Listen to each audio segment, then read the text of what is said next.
जब नेतन्याहू और Donald Trump एक बार फिर आलमी स्टेज पे हाथ में लाते हैं तो सिर्फ मुआहदे तय नहीं पाते, नक्शे बनते हैं, नज़रिए बिगड़ते हैं और जंग के साए गहरे हो जाते हैं। अभी गज़ा की जंग ख़त्म नहीं हुई। ट्रंप ने जो खुलेआम ऐलान कर दिया कि ईरान पे हमला होना चाहिए था, वो एक अलार्मिंग सिचुएशन था। फिर अब जब वो ये बात करता है कि केस को ख़त्म करो, बेंजामिन नेतन्याहू को आगे बढ़ने दो, और उसी दौरान इजरायली अदालत बेंजामिन नेतन्याहू की दरख्वास्त मुस्तरद करते हुए करप्शन ट्रायल को मौखर करने से इनकार कर दे, तो ये वाज़े करती है कि दाखिली एहतसाब से भागने का खेल अब मुमकिन नहीं है। और जैसे ही आलमी नज़रें इसराइल के अंदरूनी तजाद पे गईं, तेहरान ने वो वार कर दिया जिसने सिफारती महाज को हिला के रख दिया। ईरान ने बैनुल-अक़वामी जौहरी तवानाई एजेंसी के साथ हर किस्म के मुआवना और ताउन को ख़त्म कर दिया। अब ईरान मुकम्मल तौर पर गैर जानिबदार है, ना कोई निगरानी, ना कोई इजाज़त, सिर्फ खामोश जौहरी पेशकदमी। ये महज जौहरी इशारा नहीं, एक बयानियाती बगावत है, एक ऐसा ऐलान जिसमें तेहरान ने न सिर्फ मगरिब की निगरानी की सियासत को मुस्तरद किया, बल्कि अब्राहम मुआहिदे के स्टेज पर खड़े तमाम किरदारों को खबरदार कर दिया कि अब खेल का तवाज़ुन सिर्फ हथियारों से नहीं, हुर्रियत के बयानिए से तय होगा। और इसराइल दाखिली सियासी बहरान, अमरीका इंतखाबी बेचैनी और ख़ित्ते में अरब रियासतों की तकसीम, ये सब ईरान को वो मैदान दे रहे हैं जिसमें वो ना सिर्फ जवाबी हमले की तैयारी करे बल्कि नज़रियाती क़यादत की तरफ भी बढ़े। और यही वो मरहला है जहाँ नेतन्याहू और ट्रंप की मुश्तरका हिकमत अमली ईरान के बेकाबू अज़ाइम के सामने कमज़ोर पड़ने लगी है। आप सब पर सलामती हो, मैं यासिर रशीद हूँ और आप देख रहे हैं 92 डिजिटल। नाज़रीन, इसराइल के अंदर एक गैर मामूली मंजरनामा उभर रहा है, जहाँ एक तरफ मुल्क का तवील तरीन वज़ीर-ए-आज़म बेंजामिन नेतन्याहू अपने सियासी असर व रसूख और बैरूनी ताल्लुकात के ज़रिए अदालती गिरफ्त से बचने की कोशिश कर रहा है, तो दूसरी तरफ इजरायली अदालतें एक वाज़ेह पैगाम दे रही हैं कि रियासती इदारे अब महज एक फ़र्द या जमात के ताबे नहीं रहेंगे। बेंजामिन नेतन्याहू ने एक दरख्वास्त की थी गवाही मौखर करने की, उसको मुस्तरद कर दिया गया। ये उस तजाद और कशमकश का मज़हर है। बेंजामिन नेतन्याहू पे बदउनवानी, रिश्वतखोरी, इख्तियारात के नाजायज़ इस्तेमाल जैसे इल्ज़ामात हैं जो ना सिर्फ उसके सियासी करियर बल्कि इसराइल की जमहूरी साख के लिए एक बड़ा चैलेंज है। और मुकदमा कई वर्षों से जारी है। उसमें नेतन्याहू के खिलाफ शवाहिद भी पेश किए जा चुके हैं, लेकिन उसकी कानूनी टीम की जानिब से मुसलसल ताख़ीरी हरबे और अदालती कार्रवाई को मौखर करने की कोशिशें इस बात की निशानदेही करती हैं कि नेतन्याहू खुद को कानूनी गिरफ्त से महफूज रखने के लिए हर मुमकिन राह निकालना चाहता है। उसी तनाजुर में अमरीकी सदर डोनाल्ड ट्रंप ने हालिया बयान दिया कि यह मुकदमा मनसूख कर देना चाहिए। ये एक हैरानकुन था, मगर नेतन्याहू के लिए मुतवक्के सहारा था। ट्रंप और नेतन्याहू के माबैन गहरी सियासी रफाकत रही है और अब्राहम मुआहिदे से लेकर ईरान के खिलाफ मुश्तरका बयानिए तक दोनों एक ही पेज पर रहे। और ट्रंप का बयान दर हकीकत ना सिर्फ अदालती खुद मुख्तारी पर हमला था, बल्कि उससे ये सवाल भी उठता था कि क्या इसराइल अदालती निज़ाम आलमी सियासी शख्सियात के दबाव से आज़ाद होगा या नहीं। लेकिन इजरायली अदालत ने ना सिर्फ नेतन्याहू की दरख्वास्त को मुस्तरद किया, बल्कि बिलवास्ता ट्रंप जैसे आलमी असर रसूख रखने वाले रहनुमा के बयान को भी नज़रअंदाज कर दिया। ये एक अलामती इकदाम है जो इसराइल के दाखिली इदाराजाती निज़ाम में उम्मीद को जिंदा कर रहा है, वहाँ के लोगों को जो जंग के मुखालिफ थे। मगर साथ ही ये सूरत हाल ये भी वाज़ेह कर रही है कि इसराइल अब दो धड़ों में तकसीम हो चुका है। एक तरफ वो जो बेंजामिन नेतन्याहू को रियासत का मुहाफ़िज समझते हैं, और दूसरी तरफ वो जो उसे कानून से बालातर एक सियासी वजूद करार देते हैं। ये मुकदमा सिर्फ नेतन्याहू के सियासी मुस्तकबिल का सवाल नहीं, बल्कि इसराइल के अदालती निज़ाम, जमहूरियत और इदारों की खुद मुख्तारी के लिए एक आजमाइश है। अगर नेतन्याहू अदालत में पेश होता है, कानून की बालादस्ती तस्लीम करता है, तो इसराइल की जमहूरी साख के लिए मजबूत पैगाम तो होगा, लेकिन नेतन्याहू उड़ जाएगा। लेकिन अगर ये मुकदमा भी सियासी सौदागरी और बैनुल-अक़वामी असर व रसूख की नज़र है, तो फिर ये इसराइल की इदारा जाती इन्हतात का आगाज़ है। इसलिए नेतन्याहू का मुकदमा महज एक फ़र्द के खिलाफ कानूनी कार्रवाई नहीं, बल्कि एक रियासत के अदालती वकार, बैनुल-अक़वामी ताल्लुकात और दाखिली सियासी तवाज़ुन की आजमाइश बन चुका है। और इस आजमाइश में हर दिन फैसला कुन है।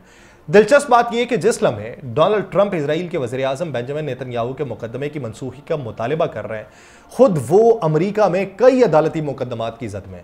उन्हें सदारती मुद्दत के बाद से मुसलसल मुख्तलिफ इल्ज़ामात का सामना है। इंतखाबी अमल में मुदाखलत, खुफिया रकूम की अदायगियाँ, मालियाती बेज़ब्तियाँ, कौमी सलामती से जुड़े राज अफशा करने जैसे संगीन मुकदमात उनके गिर्द घेरा डाल चुके हैं। यही वजह है कि नेतन्याहू और ट्रंप दोनों इस वक्त सियासी शिकार होने का बयानिया पेश करके अपनी बका की जंग लड़ रहे हैं। ट्रंप ने जिस अंदाज में इजरायली अदालती निज़ाम पर तनकीद की, वो उस मिजाज की अक्कासी करता है जो वो खुद अमरीकी अदलिया के खिलाफ अपनाए हुए है। यानी जब कानून उनके खिलाफ हो तो उसे सियासी साजिश करार देते हैं। दोनों रहनुमा इस वक्त अपने अपने मुल्क में अवामी बयानी को इस अंदाज में तश्कील देने की कोशिश कर रहे हैं कि इदारा जाती एहतसाब को अवाम दुश्मनी या रियासत मुखालिफ रवैया करार दे दिया जाए, ताकि ना सिर्फ अदालती कार्रवाई पर असर डाला जा सके बल्कि एक ऐसे जज्बाती सियासी हल्के को जिंदा रखा जाए जो हर हाल में उन्हें मजलूम और नाकाबिल तनकीद रहनुमा के तौर पर देखे। इस तनाजुर में ट्रंप की जानिब से नेतन्याहू के मुकदमे की मनसूखी का मुतालिबा महज एक बयान नहीं बल्कि एक आईना है जो दोनों रियासतों में जमहूरियत की असल कशमकश, कानून की बालादस्ती की बहरान और ताकतवर शख्सियात की जानिब से इदारों को जेर करने की कोशिश है। और ईरान पे हमले के बाद जहां खत्ते में एक नया स्ट्रेटेजिक महाज खुला, वहीं अमरीका के अंदर इस इकदाम ने सियासी और आईनी बहरान की शक्ल इख्तियार कर ली। कांग्रेस की मंजूरी के बगैर ईरान जैसे मुल्क पे हमला न सिर्फ अमरीकी आइन की रूह के मुनाफी था, बल्कि ये जंगी इख्तियारात के नाजायज इस्तेमाल का संगीन मुजाहरा भी करार दिया जा रहा है। अमरीकी कांग्रेस के मुतअद्दिद अराकीन ने इस हमले को अनकॉन्स्टिट्यूशनल एक्ट ऑफ वार करार देके व्हाइट हाउस को शदीद तनकीद का निशाना बनाया, खासतौर पर तब जब डोनाल्ड ट्रंप जो थे वो कानूनी गिरफ्त में भी जकड़े हुए थे।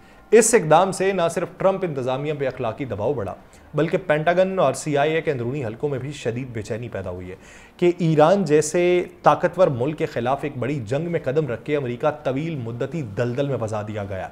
और ये मामला सिर्फ सियासी नहीं बल्कि कानूनी, अस्करी और सिफारती सतह पे अमरीका के लिए गले की हड्डी बनता जा रहा है, जो ना निगला जा रहा है ना उगला जा रहा है। वाशिंगटन में कानूनी माहिरीन और साबिक सिफारतकार खुल के ये कह रहे हैं कि कांग्रेस की मंजूरी के बगैर इस नौइयत का हमला बैनुल-अक़वामी कानून के तहत भी काबिल मवाख़ज़ा है, खास तौर पे जब इसके नताइज पूरी दुनिया पे असरअंदाज हों। और उसके साथ साथ ईरान की जानिब से भरपूर फौजी, साइबर और प्रॉक्सी रद्द अमल जो है वो इस जंग को महदूद रखने की अमरीकी दावे को खोखला कर चुका है। इसी मंजर में ट्रंप के लिए सबसे बड़ा चैलेंज अब यह है कि वो अमरीकी अवाम, अदलिया और कांग्रेस को किस मंतक से कायल करे कि यह हमला कौमी सलामती की फौरी ज़रूरत था, लेकिन ज़मीनी हक़ाइक़ उसके बरक्स दिखाई दे रहे हैं। अमरीकी अड्डे ख़तरे में हैं, इत्तेहादी ममालिक परेशान है, आलमी सतह पर अमरीका की अखलाकी बरतरी मजरू हो रही है। यूं ये हमला सिर्फ ईरान के खिलाफ अस्करी कार्रवाई नहीं बल्कि खुद अमरीका के अंदर एक सियासी जलजला बनता जा रहा है, जिसके झटके ट्रंप के लिए बहुत ज़्यादा होंगे और अब्राहम अकॉर्ड्स का मुस्तकबिल भी जो है वो ख़तरे में पड़ जाएगा। दुनिया ये देख रही है कि क्या अमरीका अपने ही आईनी उसूलों की खिलाफ वर्जी पर खामोश रहेगा या कांग्रेस अपने जंगी इख्तियारात का खुद मुख्तारी का दिफा कर पाएगी। इस सवाल का जवाब सिर्फ वाशिंगटन में नहीं बल्कि तेहरान, तल अबीब और रियाद जैसे शहरों में भी शिद्दत से तलाश किया जा रहा है। जैसे ही मशरक़ वस्ता में ईरान के खिलाफ महाज गर्म हुआ, इसी बीच में एक और चीज़ भी थी। वाशिंगटन की निगाहें सिर्फ तेहरान तक महदूद नहीं रहीं। चीन जो बैक वक्त एक मुआशी, अस्करी और जियोपॉलिटिकल चैलेंज बनता जा रहा है, वो अब अमरीका की अस्करी स्ट्रेटजी में सबसे बड़ी तशवीश के तौर पे उभरा।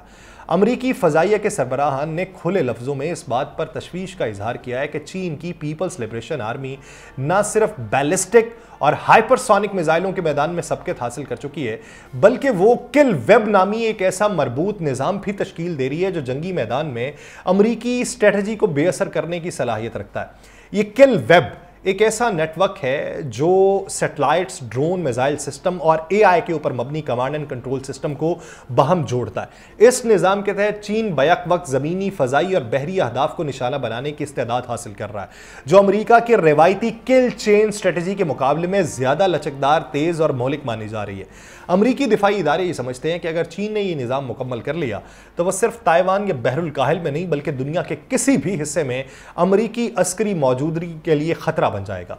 उसी खदशे के पेश नज़र अमरीकी महकमा दिफा पेंटागन के आइंदा बजट में इंडो पैसिफिक खत्ते में दिफाई मौजूदगी को मजबूत करने पर गैर मामूली जोर दिया जा रहा है। नई माली तजावीज़ में missile defence system, cyber warfare और AI पर मबनी इंटेलिजेंस को फाकियत दी गई है ताकि पीपल्स लिबरेशन आर्मी की पेशकदमी का तोड़ किया जा सके। यह हिकमत अमली उस वक्त और भी अहम हो जाती है जब अमरीका ईरान के खिलाफ एक नई महाजराई में उलझा था और उसकी तवज्जो मशरक़ वस्ता से बहरुल काहिल तक बैक वक्त दरकार थी। यहां पर सवाल एक उठता है कि क्या अमेरिका बैक वक्त दो बड़े स्ट्रेटेजिक मैदानों मशरक़ वस्ता और इंडो पैसिफिक में अपनी बरतरी कायम रख पाएगा? क्या ट्रंप जो मशरक़ वस्ता में अब्राहम मुआहिदा 2.0 के ख्वाब देख रहे हैं वो चीन के बढ़ते हुए असर को महदूद कर पाएंगे, या फिर PLA की टेक्नोलॉजी ईरान की मज़ाहमत और रूस की हिकमत अमली एक नए आलमी तवाज़ुन को जन्म देगी?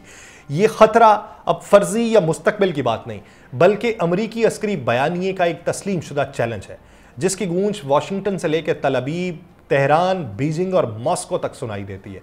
अमेरिका के लिए अब सिर्फ जंग जीतना मकसद नहीं है, बल्कि दुनिया भर में अपने इत्तेहादियों को यह यकीन दिलाना है कि वह अब भी आलमी ताकतों की जंग में फैसलाकुन हैसियत रखता है, और यही मैदान अगले कुछ महीनों में अमेरिका की अस्करी, सियासी और नजरियाती बर्तरी का असल इम्तिहान होगा।